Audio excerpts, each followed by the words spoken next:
Good afternoon, everyone. It's Dr. Shiva Ayyadurai. I hope everyone's having a happy Easter with you and your loved ones and your family.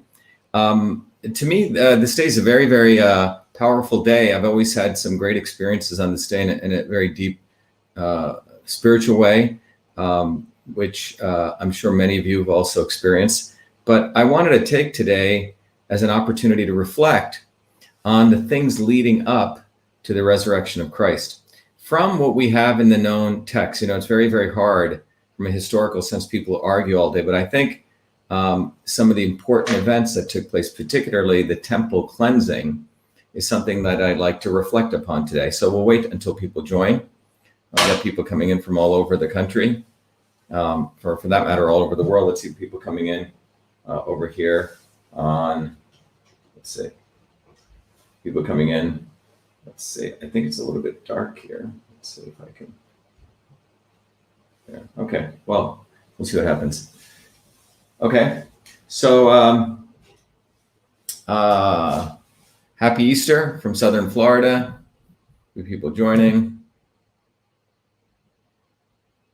California, great. So let me, as people are coming in, let me just sort of set the tone for this and why I think it's important.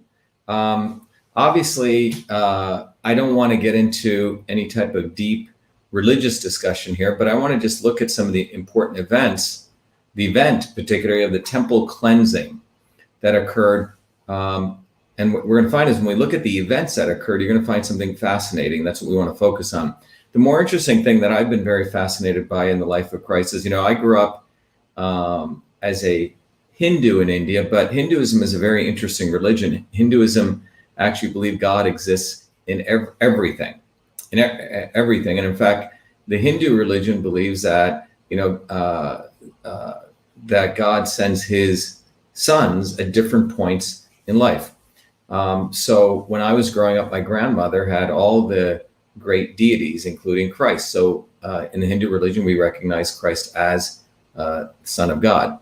But what's interesting is that I grew up, my parents were in many ways not really that religious. So I grew up, I went to Catholic school in India, and we moved here to the United States. My parents believed God was everywhere, and they were absolutely fine me going to any of the Christian denominations. So I've been fascinated with the life of Christ and try to read as much as I could.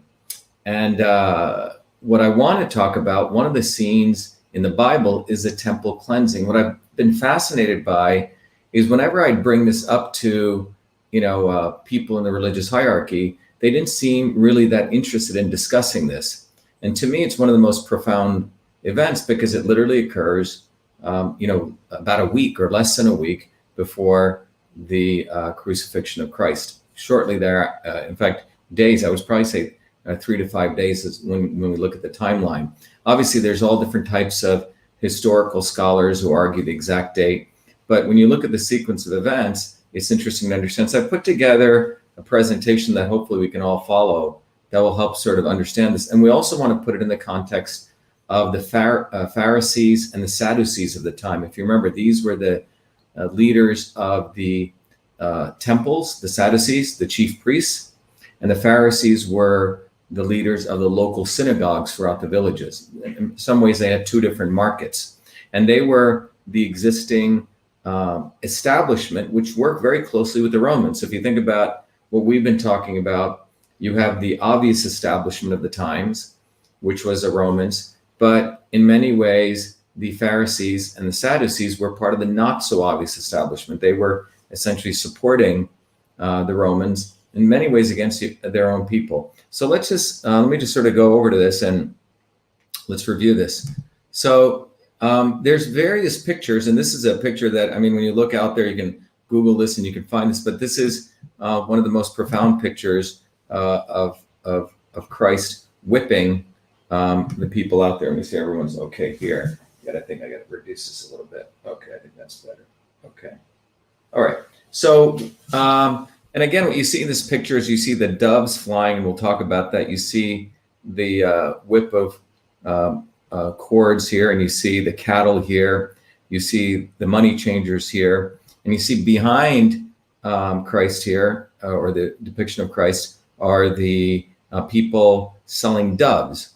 So we'll talk about that, and I'll come back to this. But one of the important things to recognize is that the temples had become a place of commerce and exchange, almost like, I hate to say it, like a mall.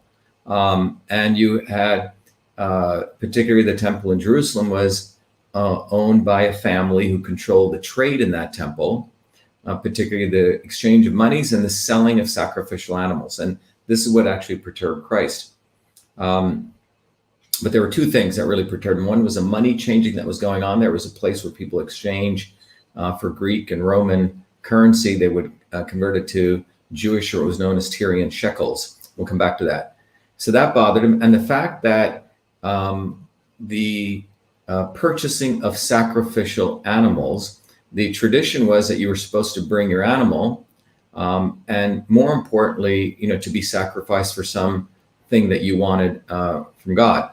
But inside the temples, what had occurred was that they were selling doves, because most poor people couldn't afford, larger animals. But more interesting enough, the doves that were sold in the within the walls of the temple were 15 times more than what you'd had to buy outside. So there's essentially a racket going on, and this obviously troubled Christ deeply, perturbed him.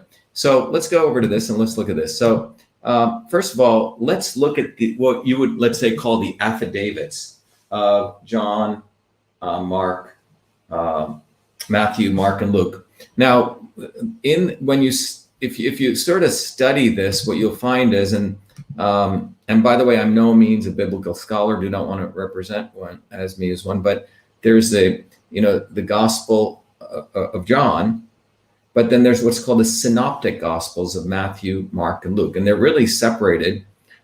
John, as you'll understand, was one of the earliest disciples of Christ, and he followed him from the beginning of his ministry. The others were not early disciples. So when you look at the affidavit, so if you go look at that particular scene, the temple cleansing scene, let's actually go look at what's going on here. So this is from John, and verse 2, but the sentence is 13-16. And in verse 13, or sentence 13, John says, he also poured out the money and turned over the table. This is when Christ went into the temple, and he said, in line 14, it says, in the temple, he found those who were selling, he found those who were selling oxen and sheep and pigeons, and the money changers sitting there. Line 15 says, and making a whip of cords, he drove them all out of the temple with the sheep and the oxen, and he poured out the coins of the money changers and overturned their tables. And line 16 said, and he told those who sold the pigeons, quote, take these away, do not make my Father's house a house of trade. So that's from John's verse 2, lines 13 through 16, and that's what John recorded. The Synoptic Gospels, which are from Matthew, Mark, and Luke, also have their witness of this event of the cleansing, and that's Matthew 21. Again, let's go to line 10. It says, and this is from Matthew, and when he entered Jerusalem, the whole city was stirred up, saying, quote, who is this? Line 11 said, and the crowd say, quote, this is the prophet Jesus from Nazareth of Galilee. Line 12 said, and Jesus entered the temple and drove out all who sold and bought in the temple, and he overturned the tables of the money changers and the seats of those who sold pigeons. 13 says, he said to them, quote, it is written, my house shall be called a house of prayer. And he was quoting it, assumed from the Old Testament, but you make it a den of robbers. And some people have used the word thieves, etc. And line 14 says, and the blind and the lame came to him in the temple, and he healed them. So apparently in this account, after Christ, turned over the tables and all this, then he also healed people. So it's a little bit different than John's account. All right. So let's go back. Go back here. So, so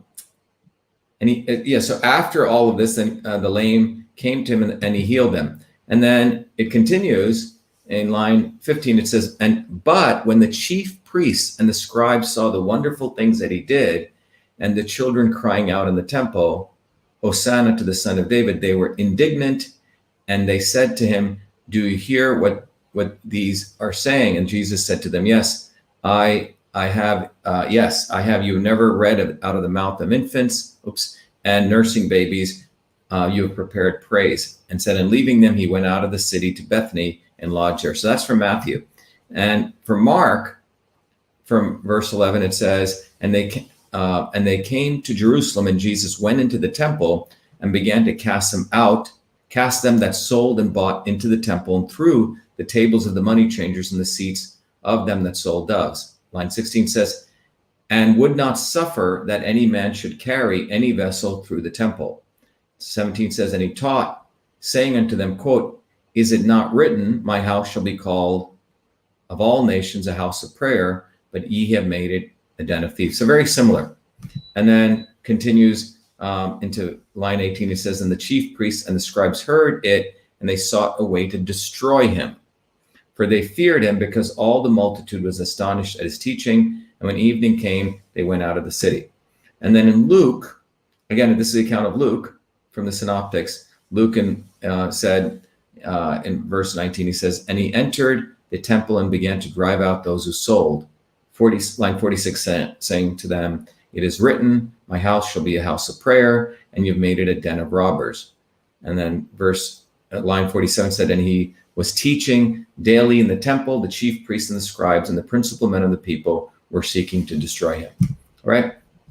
So what was going on here was the money changers exchange Roman Greek currency for shekels in the temple. That's one thing that upset Christ. The second thing is that doves were used as sacrificial animals, and they charge exorbitant prices for sacrificial animals. So Jesus was challenged these ungodly practices, and he urged obedience to God versus convenience. The tradition was you were supposed to bring your own lamb into the temple that you had raised, or it was raised for that special purpose. And what had ended up happening was the entire temple atmosphere had literally become like a shopping mall, like a market. And you had money changers exchanging, for shekels at high prices sometimes. And these were essentially poor people who came into the temple seeking, blessings from God. And in that time, the tradition was you would always sacrifice. You would buy an animal for some type of sacrifice, or you would give money, right? And you had to get exchange. So two things were going on. The money changers were charging an exorbitant rate sometimes. And as I said earlier, that the poor people couldn't afford, large animals. So they would buy small doves. But the doves in the temple were sold at sometimes 15 times higher price. And the quote unquote security who controlled the temples, they wouldn't allow you to bring in your own animals from outside. So it was essentially a monopoly market that was being run. So just think about that. The temple was literally an area for profit making and commerce. You make money off poor people by charging them 10 to 15 times higher price for the animals that you are selling, and you made sure that they couldn't bring in their own stuff. Okay, so that the environment had become essentially a commercial environment. I hope that makes sense. Okay,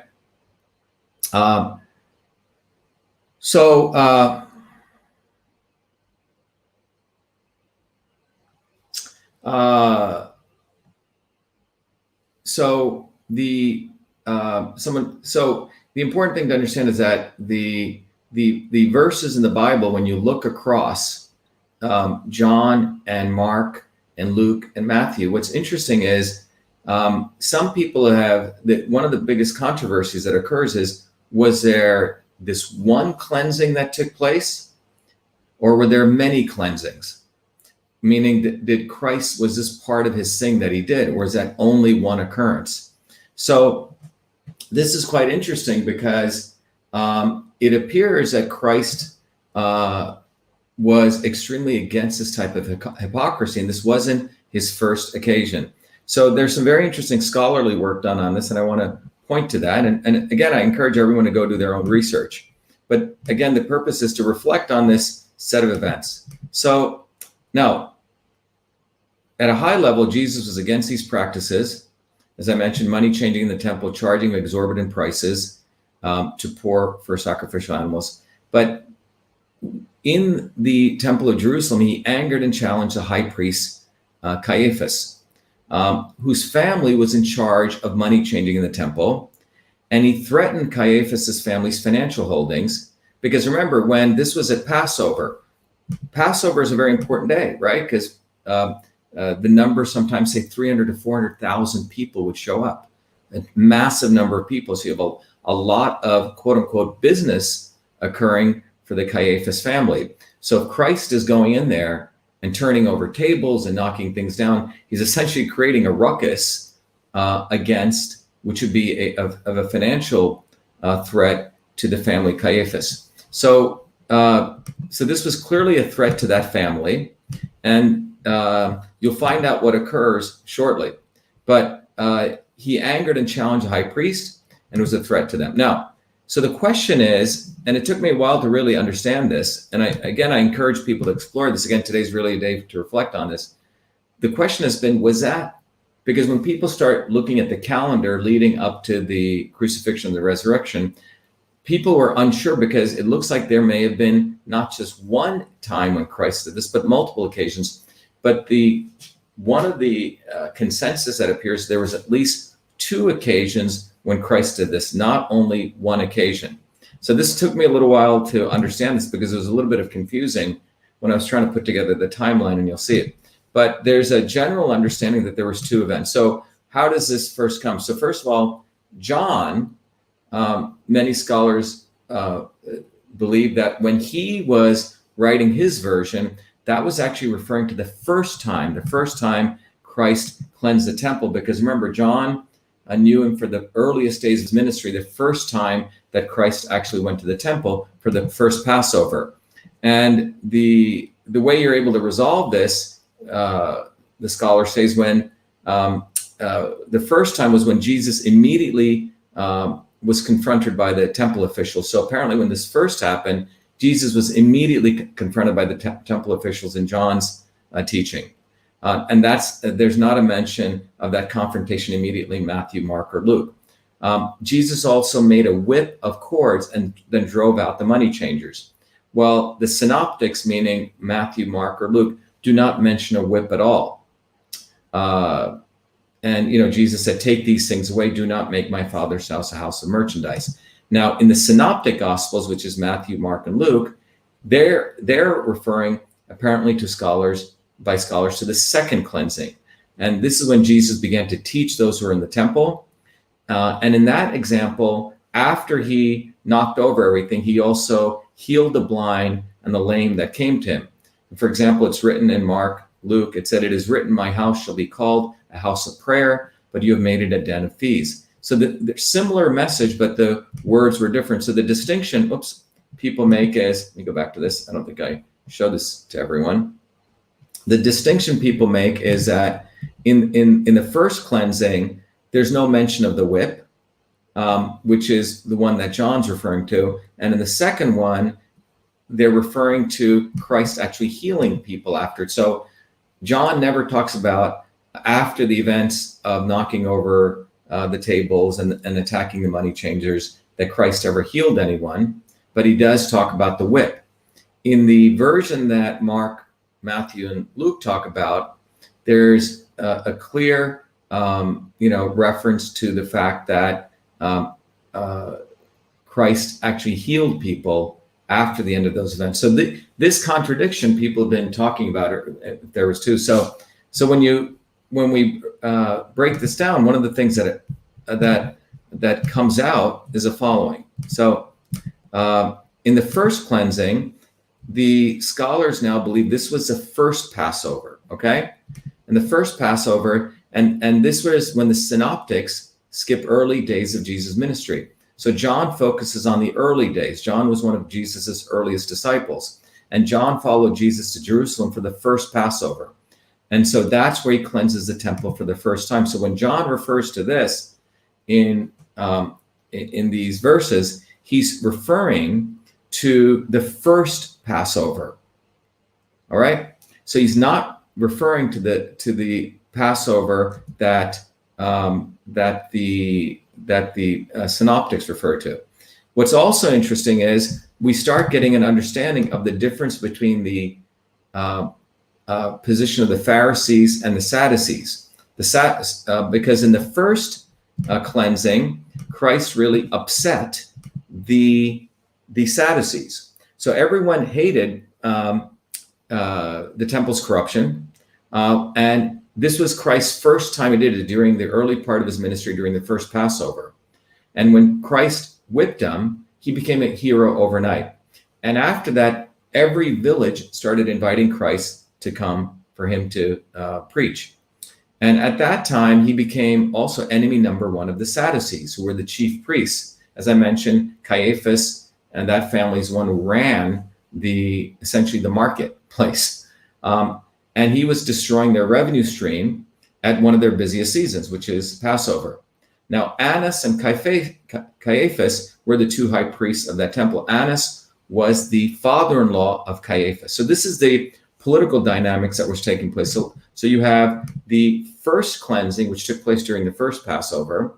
If you believe what the scholars are saying, in that first cleansing, Christ really got, for the first time, the high priest Caiaphas got very upset because they were running this as a business. So the Sadducees, which were the chief priests of the Jewish religion, became very upset with Christ. So he became enemy number one to the Sadducees. Now, here's what's interesting.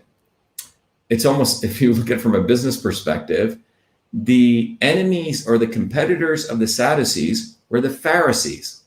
Okay? So if you think about it from a territory standpoint, the main temple, right, in Jerusalem was controlled by the Sadducees. They were the chief priests. But the smaller temples in the local, or the synagogues in the local villages, were controlled by the Pharisees. And they had a competition with the Sadducees. So when Christ did this, what's also fascinating to understand is that for the masses, he became a hit overnight. He became a hero because he was willing to actually take action in the temples. You know, the masses were obviously diffident, and Christ was not. That was his courage. And he was willing to expose their hypocrisy of the Sadducees. Pharisees, being competitors to the Sadducees, got very excited. So they also started inviting Christ to speak at all the local villages. So overnight, Christ's popularity explosively grew. So that's a very important thing. So initially, the Pharisees and the Sadducees had a competition. They actually embraced Christ in many ways. The enemy of my enemy is my friend. So they saw Christ as the enemy of the Sadducees, which he was. So they said, "Oh, let's embrace this guy because he can actually help us bring more people to our synagogues," which Christ obviously did. So in that interpretation, what you find is that the Pharisees loved Jesus attacking the Sadducees, and the Pharisees who controlled. Let me bring this up. The Pharisees are the ones who controlled the synagogues in all the local villages. So Jesus' ministry grew exponentially. He associated with the rabble, right? And huge crowds came to him. So, however, what's interesting is the Pharisees became jealous of him. And Jesus also started attacking the Pharisees' hypocrisy, because Jesus was a man of truth in a very profound way. Just because people were, giving him access, the Pharisees were opening up the synagogues because they needed Christ to bring in the crowds. But Christ also started attacking their hypocrisy. And Christ was also, saying that even quote unquote sinners could get salvation. This went against the legalism of the Pharisees. And what's fascinating is what you find is that Christ, was pretty, very clear of his attack on the hypocrisy of the Pharisees. So for example, he said, "You're like dead men's tombs. You clean the outside of the platter, but the other side, the inner side, is filthy. You do everything possible to hide the impurity, that crime, and that filthiness from public view. You pretend to be righteous, and you major in that pretense of being righteous." Okay, in the pretense of being righteous. So on the one hand, if you follow the thesis that Christ had already gotten the Sadducees very upset, and the chief priests of the Jewish religion, the Pharisees that embraced him because they needed him. He was like their attraction. He became a hero because he stood up to the Sadducees. So they invited him to all the local synagogues. But then he actually starts exposing them because Christ was taking a very different position. He wasn't in the side of the Pharisees or the Sadducees or the Romans. He was of a very different position, that he believed anyone could attain salvation. So he would hang out with the quote unquote rabble, and he also believed salvation for quote unquote sinners. So by exposing the hypocrisy of the Pharisees, and as his popularity grew, the Pharisees also became his enemy. So that leads to what we called the several years later to the second cleansing. All right, so let's go to that. So the second cleansing is what Mark again refers to, which is I believe it's on the third Passover, years after what John refers to. And this is what, as we said earlier, Mark refers to, and he says, and they came to Jerusalem, and Jesus went into the temple and began to cast them out that sold, bought into the temple, and overthrew the tables of money changers and the seats of them that sold doves, and would not suffer that any man should carry any vessel through, etc. So what scholars say is that this is referring to the second time that Jesus did the cleansing. And by the way, there may have been others. There's a whole discourse. If you go read a lot of this, there could have been many, many times Christ was doing this in a very deliberate way to expose the fact that this very deeply spiritual place had been essentially been destroyed. So what's fascinating here is that Caiaphas was a high priest during Jesus's ministry. He was a son-in-law to Annas, who was a previous high priest. So Annas's son-in-law, Caiaphas, was really running this business in Jerusalem. And so when Jesus was arrested, that he was first led to Annas first, who is Caiaphas's father-in-law. And Caiaphas is the one who charged Jesus with blasphemy. And Caiaphas is the one who sent Jesus away to Pilate. And Caiaphas persecuted Jesus's disciples. So let's just sort of step back and look at this. So the key thing to understand is that it was Jesus during the first cleansing, which was the first Passover, that he had really gotten the Sadducees upset because he had gotten and cleansed the temple and had attacked this money changing, the fact of how they were, extremely charging exorbitant prices for sacrificial animals, taking advantage of the poor. That's the first time.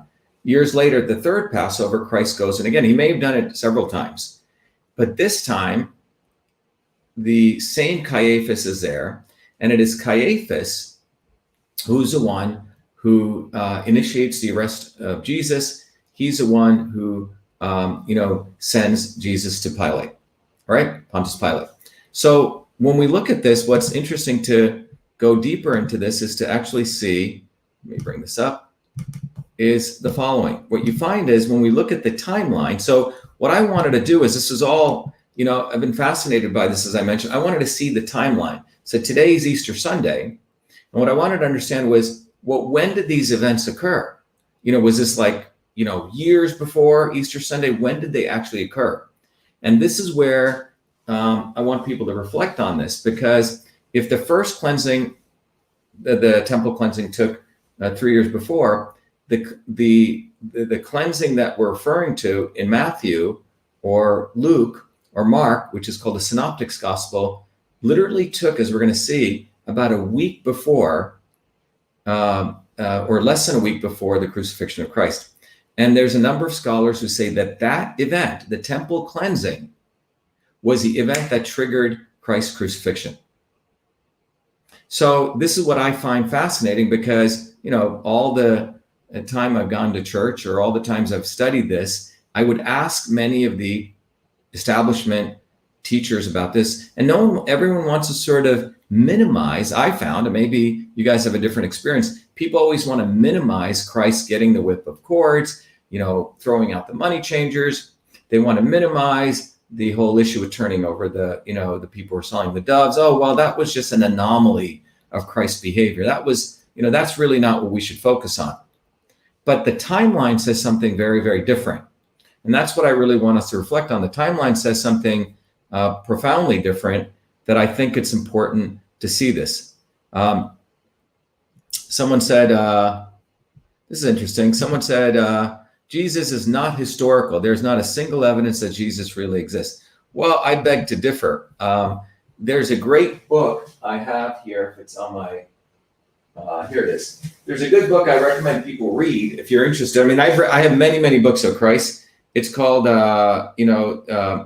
Jesus, A Revolutionary Biography. And this is written by a gentleman who is a religious scholar, but he, took a very objective view. He looked at the texts of Josephus, Roman letters in the Bible, and he, triangulated, and he said, clearly there was a being like Christ who existed. And again, all this has occurred many thousands of years ago, but I'm of the position there was a Jesus Christ who did exist. So I beg to differ, and this discussion can go on for a long time. So anyway, let's go back to this. What I want to discuss here is a timeline. And by the way, again, we could argue until the end of the universe, but the days here can be off by, let's say, 2 or 3 days. Okay, but there's a Palm Sunday when Christ comes into Jerusalem, and you've seen many of those. If you watch many of those movies, or you read the Bible, that's when people are inviting Christ in. Then you had the temple cleansing, which occurs on the Monday. And then you have Tuesday, where, by the way, when the temple cleansing occurred, scholars have said that the immediate, the soldiers didn't stop Christ right away because they were afraid there would be an insurrection if they did. Because people loved Christ. They had great respect for what he was doing because he was standing up against this corruption. So they waited. All right. So that's what's interesting to understand. Then you have Tuesday, then you have Wednesday. Again, some people argue it was Wednesday or Thursday, but and there's variations on this. I'm going to choose the Wednesday because there's a number of things that triangulate on this. But this was when the Last Supper takes place. This is when Judas betrays Christ. And that's the night where he's brought before the high priest, right? That's Caiaphas. And who was Caiaphas? Well, Caiaphas was the person who was the head of the high priest at the temple that Christ had just turned over all the tables. So he's brought before the high priest. And then on Thursday, crucified at 9 a.m., and he's put to death. He dies at 3 p.m. That's Thursday. Good Friday, which we just experienced, he was put in the tomb. And Holy Saturday, he's in the tomb, and the resurrection takes place on Sunday. But just look at this timeline. It's pretty rapid, okay? Palm Sunday occurs here. Monday is a temple cleansing where Christ turns over all those tables, gets Caiaphas upset again. And again, put it in a business perspective.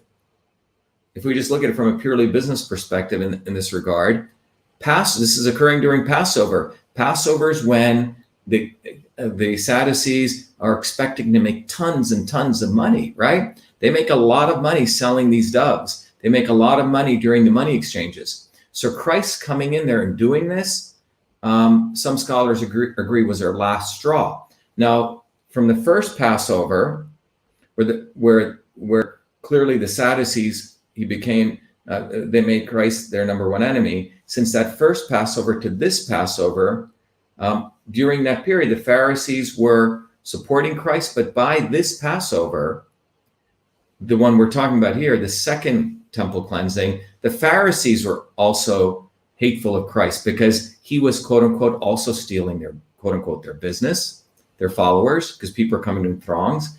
And Christ was also exposing their hypocrisy. So the courage and the greatness of Christ is he did not compromise. He exposed the Sadducees, the high priests. He also started exposing the Pharisees who were embracing him because he was going to bring them followers. So he exposed both groups. He didn't let up. So by the second temple cleansing, he's got the Sadducees who are hateful of him and also the Pharisees. And what scholars agree is by this point, by the way, remember the Sadducees and the Pharisees are both Jewish leaders, and Christ was essentially exposing the Jewish establishment of the time.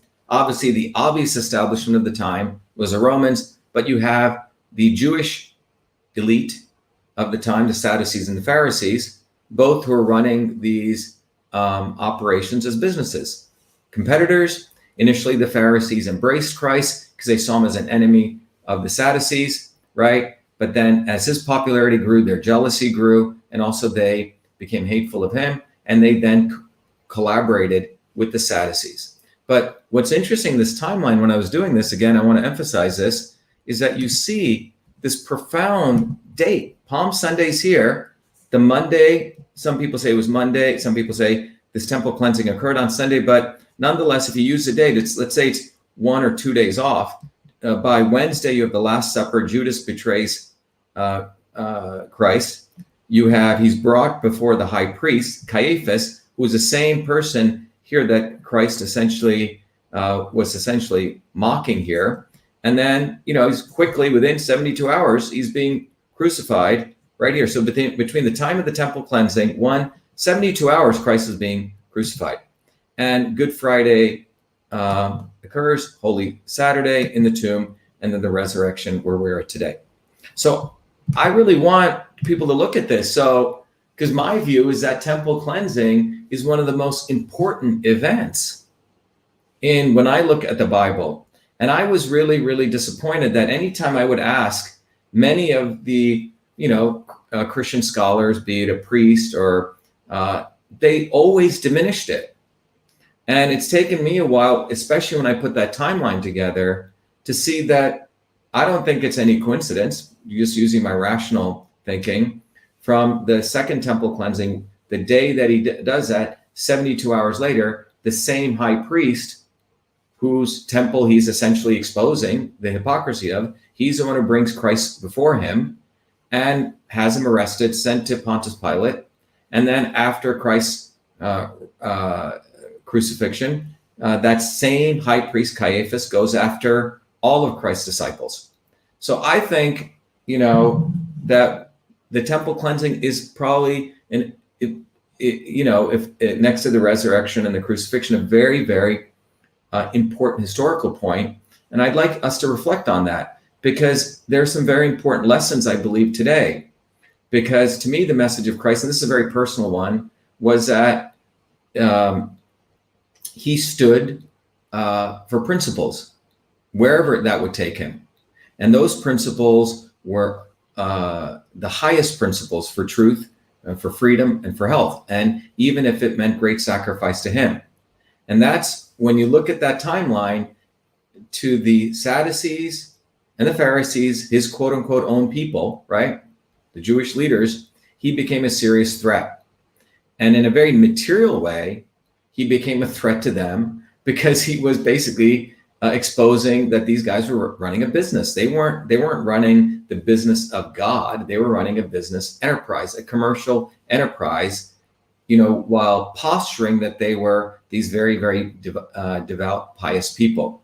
But you can see from this timeline, literally, from the Monday temple cleansing to 3 days later, he is basically crucified. And I think that's something that we should reflect on, because Christ was standing up for principles here in this world as well as the other world. There was no dissonance, in my view, in Christ's principles. And I don't see that same, resonance in many of the religious leaders today. They say one thing and they do another. Including, wherever you look at this, they say one thing and they do another. And we need to perhaps use this occasion to look at the life of Christ leading up to that temple cleansing day, and the immense, sacrifice that he took, standing up for the poor, standing up for those who had little, and seeing the exploitation that they were undergoing by the chief priests and the Pharisees, who were not into, in my view, really the true essence of spirituality. They were running businesses, highly profitable businesses. And in the worldly realm, Christ was also threatening their worldly businesses, in addition to leading people to a fundamental truth, which they had probably never embraced or forgotten about. So let me take some questions. Someone says prayer is a type of meditation. The real Bible is Odyssey and Iliad. Interesting. Let's say Jesus had no choice but to give his life, but his life was a testament from God to change. Yeshua was co-opted and his legacy corrupted by Christianity. That's interesting. Someone said Pope Francis is a fake. Someone says Jesus, some people believe Jesus is an archetype. Okay.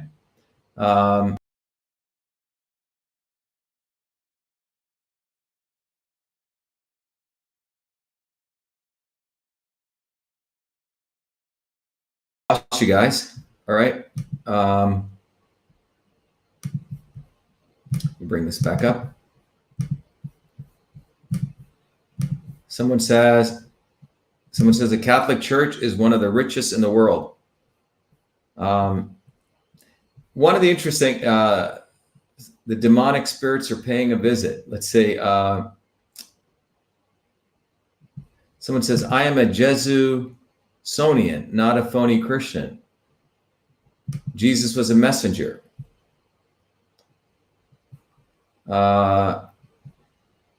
Thank you. Happy Easter, Missy Ledesma. Prayer is a type of meditation. Okay.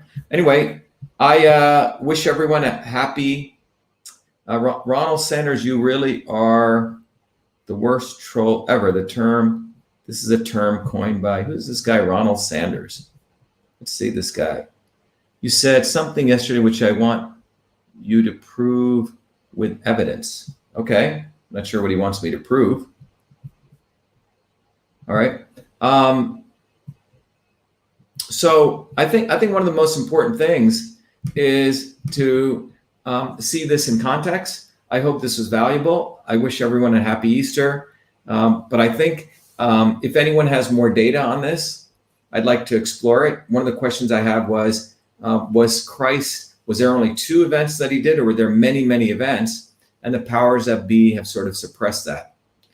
That the notion that Christ was exposing this on multiple occasions. It wasn't just the one occasion, but it was on multiple occasions. So it could be the story that we have is a composite of 2 different events or multiple events. Let's see if there's any other questions before I sign off. Florence says, let's say, Florence said that there are many events like these. Someone says, blessing from Jamaica, great to have you. The modern church has become a business. I think that's probably true. I always learn something from you on Easter. You're welcome. Florence Lungo Schmidt says, I love teaching the Bible. Happy Easter. I hope the trolls repent because hell is not fun. All right. Happy Easter.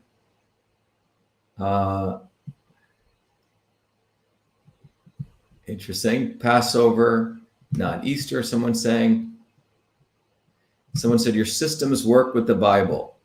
Yeah, look, many of you know that I try to find the essence here, but I think if you want to apply this to what we talk about is that, we want to go beyond this duality of left or right.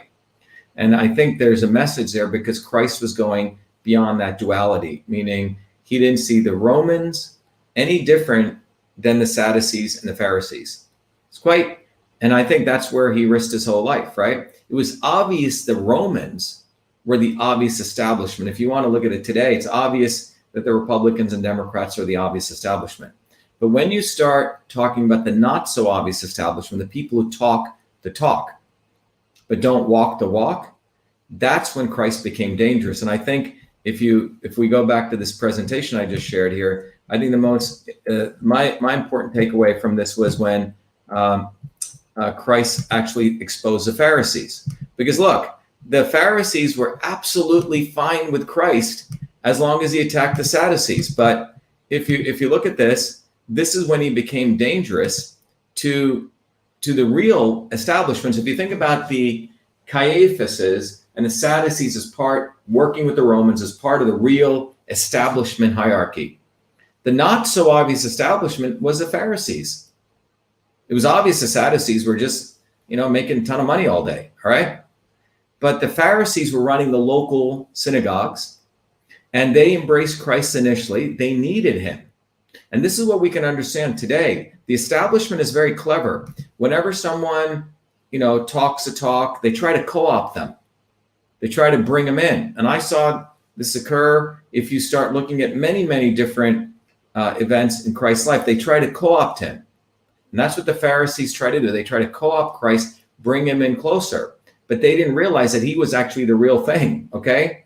He wasn't just talking the talk. He was going to walk the walk. So when he exposed them right here, he said, you're like dead men's tombs. You clean the outside of the platter, but the other side, the inner side, is filthy. You do everything possible to hide that impurity, that grime, and that filthiness from public view. You pretend to be righteous, and you major in that pretense of being righteous. So basically, there were a bunch of people who were hypocrites, right? So that's when he became dangerous. And that's when both the Pharisees, the not so obvious establishment, and the Sadducees came together, because they want to keep sort of this dualism. Oh, the Sadducees are the chief priests, right?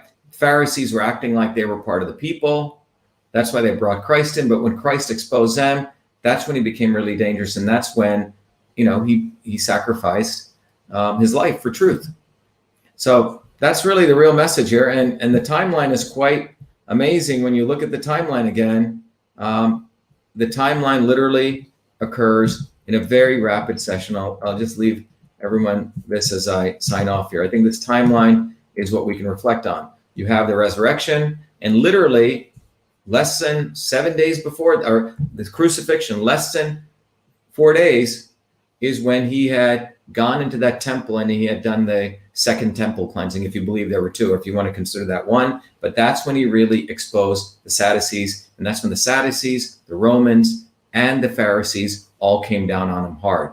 They could not have truth at this level, right? It was too threatening to them. Okay, everyone, happy Easter. I wish you well. Thank you. Be well. Thank you.